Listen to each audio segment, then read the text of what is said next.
Similipal picnic. High friend, welcome to my mini blog. ଆଜି ଆମେ ସକାଳୁ ସକାଳୁ ବାହାରି ଯାଇଥିଲୁ ପିରବାଗ ମାଛ ମାର୍କେଟ। ମାଛ ଆଣି ଆମେ ଚାଲିଲୁ ପରିବା ମାର୍କେଟ। ସକାଳୁ ସକାଳୁ ଯାଇଥିଲୁ ତ ଯାହା ଯାହା ଆଣିବାର ଥିଲା ସବୁ ମିଳିଗଲା।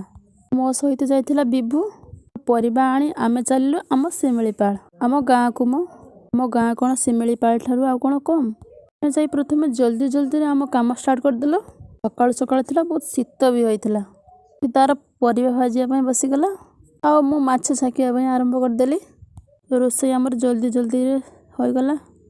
ପରିବାରରେ ସମସ୍ତେ ଏକା ସାଥିରେ ଖାଇଲେ ବହୁତ ମଜା ଲାଗେ ନା। ଲୁସି ତାର ଏଠି ବାଟିବାର ତାର କାମ ଥିଲା।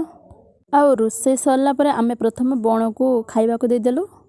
କାରଣ ଏଇଟା ବଣ ଭୋଜି ଥିଲା ନା। ତାପରେ ଆମେ ବସିଗଲୁ ଖାଇବା ପାଇଁ।